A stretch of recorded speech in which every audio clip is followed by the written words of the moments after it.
18º domingo del tiempo ordinario. Lectura del Santo Evangelio según San Mateo.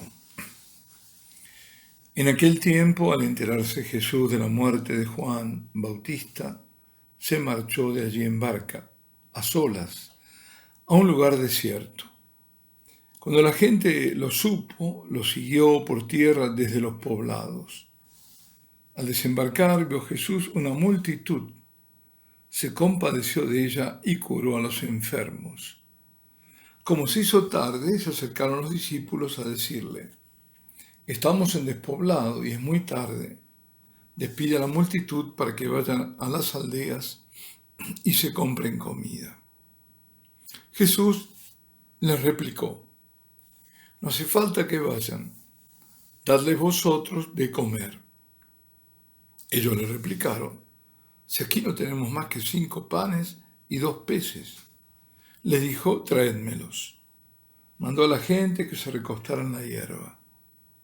Y tomando los 5 panes y los 2 peces, alzando la mirada al cielo, pronunció la bendición, partió los panes y se los dio a los discípulos. Los discípulos se los dieron a la gente. Comieron todos y se saciaron, y recogieron 12 cestos llenos de sobras. Comieron unos 5.000 hombres, sin contar mujeres y niños. Palabra del Señor. Bueno, no he leído todas las lecturas, pero voy a hacer un comentario también de ellas porque hay una gran riqueza y porque están conectadas. La primera lectura es del capítulo 55 de Isaías. El Señor promete saciar a su pueblo, y abundante, ricamente, sin costo alguno para ellos, es decir, todo de balde, tomad, comed, saciad. Es decir, una total gratuidad. Pero para eso los llama y les promete una alianza perpetua. Venid a mí y os daré una alianza perpetua, una alianza que no se romperá. Bueno, pensemos por un momento en todas las alianzas de Dios con el hombre, primero con Adán, toda la creación visible a su disposición, todo, menos pretender dictarse sus propias leyes y determinar él mismo el bien y el mal autónomamente de Dios. Solo Dios les dice qué es el bien para el hombre, para la primera pareja de la humanidad, porque hombre y mujer los creó. La ley de Dios, de una forma, está representada por aquel árbol del conocimiento del bien y del mal. Ese conocimiento solo lo posee el Creador, quien protege a sus criaturas, prohibiéndoles justamente acceder a él, a ese conocimiento. Ahora, rota la alianza por la desobediencia gravísima de querer sustituir a Dios, instigados por quien primero se rebeló, caen bajo el dominio del demonio. Pero aún así, echados el hombre y la mujer de aquella creación hasta aquel momento incorrupta, no los abandona, sino que anunciando una lucha que parece en ese momento interminable entre la estirpe del demonio y la estirpe de la mujer, también abre la puerta de la esperanza, porque dice que alguien del linaje de la mujer, o ella misma, le aplastará la cabeza a la serpiente infernal. Y ese, claro, será el final de la historia, aunque no está en el primer texto así.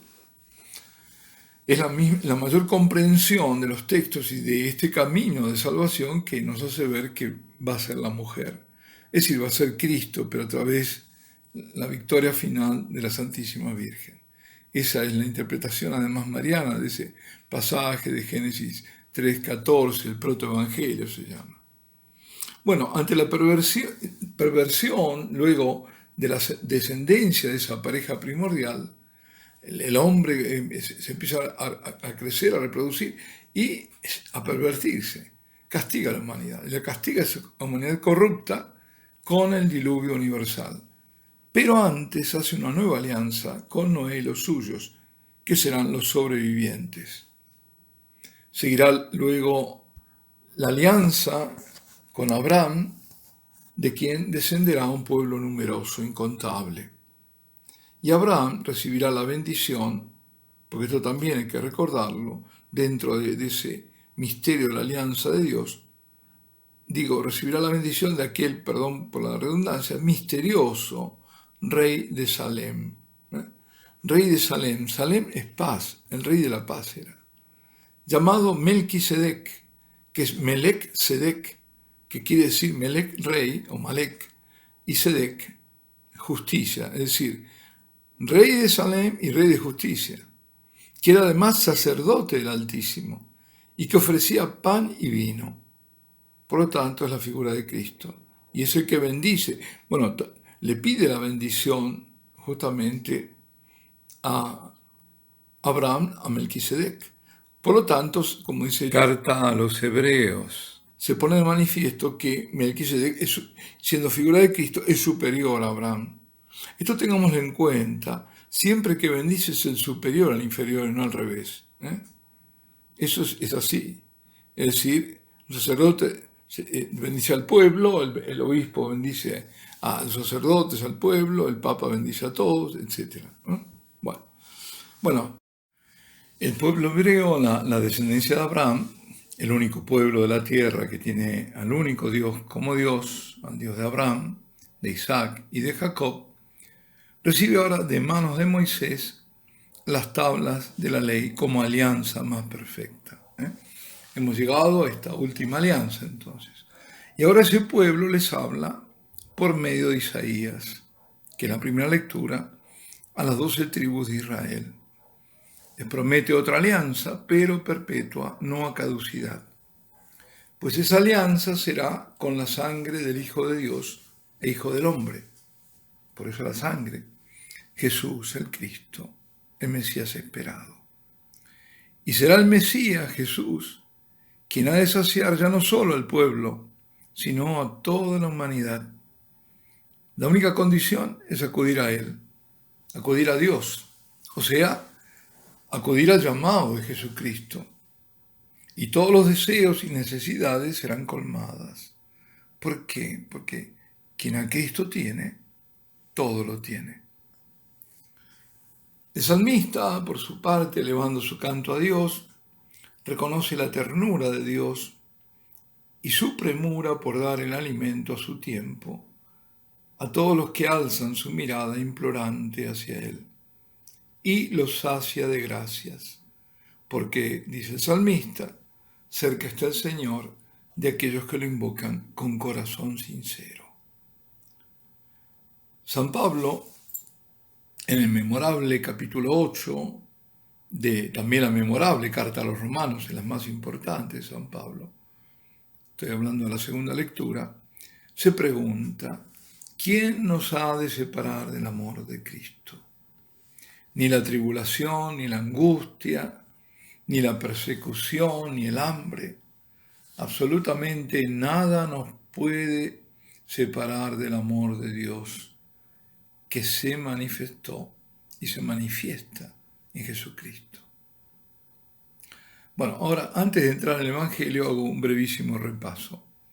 Primero tenemos que por boca de Isaías promete Dios saciar a su pueblo y todo por pura gracia suya, absolutamente gratis. Y le promete algo mucho mayor. Le dice primero, venid a mí, y le da una alianza que no es transitoria ni pasajera, sino perpetua le ha de dar. El salmista, hemos visto, canta el cariño de Dios y su premura por responder a quienes sinceramente lo buscan y claman su ayuda, porque a esos nada les ha de faltar. Y San Pablo reasegura a los romanos que nada ni nadie nos puede separar del amor de Dios, que se manifiesta en su Hijo. Bueno, pues ahora tenemos al Señor que se retira a un lugar desierto, pero no está solo, como era su deseo, sino que lo ha seguido una multitud. Dice la Escritura, 5.000 hombres, sin contar mujeres y niños. Yo pienso, ¿no? Si la proporción fuera la de ahora, pues serían más de 20.000. porque muchas mujeres que siguen más mujeres al Señor. Y ellos lo siguen buscando alivio a sus tantísimas dolencias. Y Jesús no se contraría porque le han quitado su proyecto, digamos, sino que lleno de compasión se queda con ellos, curándolos. Son tantos que se hace tarde, a punto de anochecer y no tienen qué comer. Entonces obra otro milagro con apenas 5 panes y 2 peces. Yo les invito ahora a detenernos, a observar al Señor con nuestra imaginación, pero eso sí, apoyados en el relato de San Mateo. El Señor pide que todos se recuesten en la hierba, es decir, que estén cómodos. Por lo tanto, se ve hierba, era un despoblado, pero no era el desierto. Y toma esos pocos panes y peces y eleva la mirada al cielo, al Padre. ¿Cómo sería eso tremendo, no? Esa mirada de Jesús al Padre, esa relación con el Padre, y lo bendice, y luego parte los panes, pero no se los da a la gente, sino a los discípulos, para que sean ellos quienes lo repartan entre todos. Y sabemos, todos comieron hasta hartarse, y encima sobraron 12 cestos. No lo dice en este evangelio, pero sí en otro dice que ordena que nada se pierda de lo que sobra. Pues bien, aquí tenemos la figura de la alianza perpetua que el Señor vino a darnos con su sangre y que por mandato suyo perpetuamos en cada Eucaristía que celebramos en toda la tierra y en todos los tiempos. La nueva alianza, que además decimos que es eterna, es la nueva y eterna alianza, de esa se trata. Y fijémonos que los gestos que el Señor hace son los que repite el sacerdote, sobre todo en el canon romano, cuando alza los ojos al cielo. Dice, ¿no?, que tomó el pan en sus santas y venerables manos, bendijo al Señor, por supuesto, y dice luego, y alzando los ojos a Dios Padre suyo todopoderoso, dando gracias lo bendijo. Después lo partió y lo dio a sus discípulos. Ese gesto de partir el pan es el símbolo del sacrificio que el Señor cumple en la cruz. Y fue lo que dio el primer nombre a la Eucaristía. La fracción del pan, así se llamaba. Y lo tenemos, por ejemplo, en el relato de San Lucas, en Hechos de los Apóstoles. Cuando ya al comienzo, ya en el capítulo 2, hablando a la primera comunidad, dice que perseveraban todos en la enseñanza de los apóstoles, en la comunión, en la fracción del pan, es decir, en la Eucaristía, y en las oraciones. Y además agrega que los apóstoles hacían muchos prodigios, es decir, milagros. Sí, este milagro del Señor es figura, es anticipación de la Eucaristía, que es el mayor don de Dios a la humanidad, porque es el don de sí mismo. Y esto hay que repetirlo, es el don de sí mismo, esa la Eucaristía, es Él. No es un algo, sino un alguien que es Él, y alguien con mayúscula, y que sacia la vida del hombre. Y a la gratuidad de la Eucaristía, a la gratuidad del amor de Dios en el sacrificio cruento de la cruz, que actualizamos en cada Eucaristía, a eso va toda nuestra gratitud y alabanza. Esta nada menos que la alianza perpetua, prometida desde antiguo. La Eucaristía es la respuesta de Dios al hombre, sediento de amor y de eternidad, hambriento de justicia y de paz. Recordemos, Melquisedec, rey de justicia y de paz, que ofrece pan y vino, que es la figura de Cristo, que ya aparece en Génesis, al comienzo. Pues bien, Jesús da de comer por medio de sus discípulos, es decir, de sus sacerdotes. Esa es la Eucaristía. Ese es el mandato a la Iglesia, a nosotros, dadle vosotros de comer. Él nos hace participar del misterio eucarístico y por nuestro medio, hablo de los sacerdotes, perpetuarlo. Dad a mi pueblo la Eucaristía, le dice a todos los pastores, a todos los sacerdotes, no se la neguéis y no permitáis que se profane, que nadie, ni nada, ni la mínima partícula se pierda.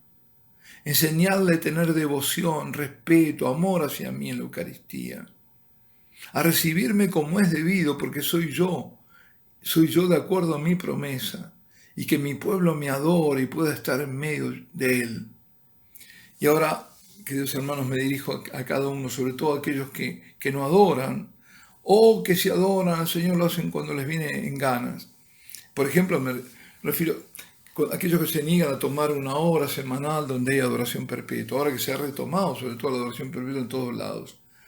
Piensa, a ti te lo digo, que si no hubiera habido ese escasísimo alimento, esos pocos peces y panes donados al Señor, el milagro no habría acontecido. El Señor quiso partir de ese poco para hacerlo. Por eso, el énfasis está en que eran 5 los panes y 2 los peces, es decir, una insignificancia, nada. No tanto para mostrar lo extraordinario del prodigio, que por supuesto lo fue sin dudas, sino para ver la necesidad de dar ese poco. A ti te lo digo, a ti se te pide poco, muy poco. No seamos egoístas con el Señor, para después pedirle, cuando estamos llenos de miedo, acudir a Él, y no fuimos capaces de ser generosos al debido tiempo. Porque con ese poco el Señor obra el prodigio, por ejemplo, de conceder la adoración perpetua a un lugar. Qué frustrante es ver cuando se habla de esto y de el tesoro enorme que significa y no hay respuesta. O la respuesta es pobre. Pero si tú no le das ese poco quedará para ti.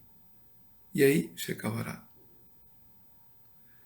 Queridos hermanos, pensemos en ser generosos y pensemos en el don infinito que tenemos y cómo debemos tratar a la Eucaristía.